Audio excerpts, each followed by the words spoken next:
Hey crafty friends, it's Joy here for Honeybee Stamps, and today I created a fun Halloween card. We're going to be doing some fun coloring and the blackout technique with a 3D embossing folder using two different colors of ink. So let's start with coloring our images. These are from the If the Broom Fits Stamp and Die. This is an older release. All of these products I'm using today are from an older release. I've just really been enjoying making Halloween cards. So that's what we're going to do. So we have a cute broom, the witch's skirt, her legs and her boots, two spiders, a spider web, and a cat. The cat just stamps solid, just like the spiders do. There are other images. I believe there's three other witches' hats and some other little images that you can also use. But this is what I'm going to be using for my card today. And so we're going to give her some purple and black tights. She'll have some black boots. Her skirt is going to be orange. I thought that would be really fun because that'll pop off the background, because our background is going to be purple and black.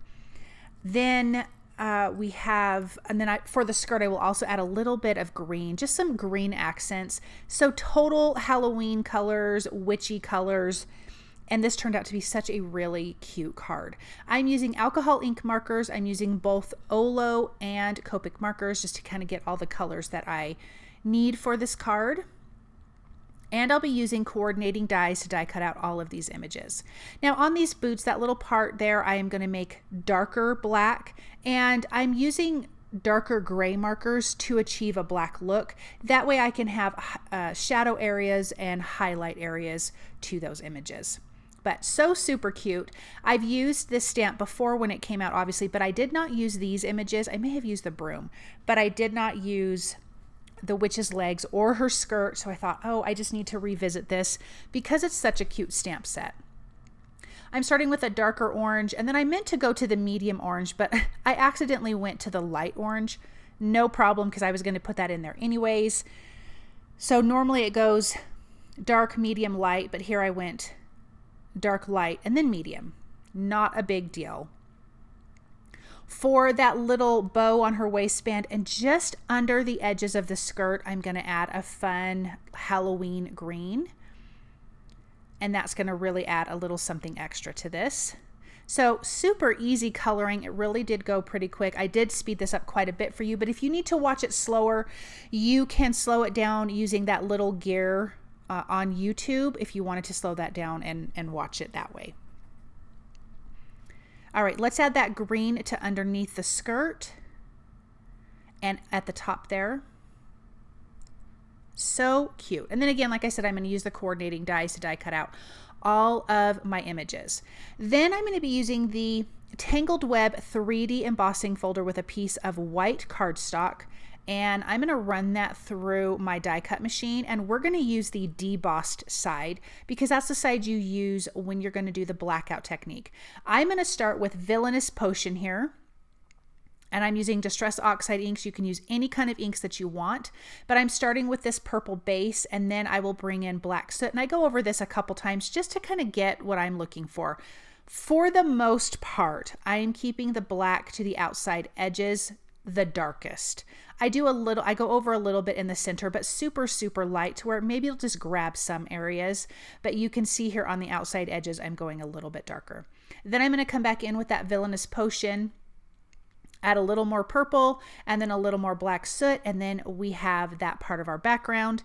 I'm going to use the Be Shimmery watercolor and splatter that because I love how shimmery it is. I'm going to splatter that all over the background to give it a nice little shimmer shine, and then I can put that aside to dry. So let me get a few last little splatters, and I was kind of going for the bigger splatters on this. I'm going to stamp the sentiment from the Happy Halloween stamp set. I used this on last week's video. There's two Happy Halloween stamp sets or images. I'm using the one that's kind of straight. I'm going to ink that up with Twisted Citron first.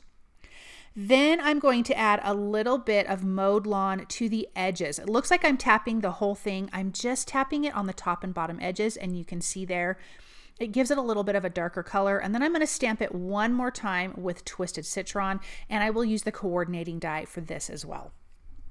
Let's get our card put together. So we have the witch's skirt. I'm going to put the images up towards the top and have the sentiment at the bottom.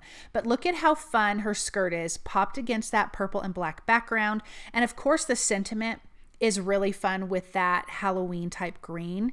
I love this. So the skirt has a 2mm foam adhesive. The legs have a 1mm foam adhesive. The broom will have a 2mm foam adhesive. And the sentiment will have a 2mm foam adhesive as well. I love to have different types of dimension on my cards. I think it just really makes for an interesting look. So I'm going to place that down there in the bottom, at the bottom, in the center, is what I'm trying to say. And then we can place that broom on the right-hand side. And we have that cute little hanging spider, and I am going to add that from the broom handle. I just thought that was such a fun little addition, but you could also add this from one of the witch's hats if you used that as well. So a little bit of foam adhesive behind the spider web, or nope, the spider, and a little bit of liquid glue on the end. Then 1mm foam adhesive on this spider web that's going to go from the broom to the sentiment, and then the other little spider is going to go on the left-hand side of the sentiment. Then we have that cute cat that we are going to tuck in here on the left-hand side. This will be adhered to a white A2 size card base, but you can see really how quick and easy this card has come together. I am going to have to cut off some of the cat's tail, but I really wanted to tuck that cat over so we could get kind of that swirl of the tail. And I'm going to trim that off. And now we can take a look at this up close. I love that shimmer. The spider web stands out. We have all these fun witchy Halloween images with all the traditional Halloween colors. And I think this card turned out really fun. Thank you guys so much for joining me today. I hope that you enjoyed this project. I hope you feel inspired by it. And I hope you guys have a really awesome day. Thank you so much again, and I will be back soon with another video.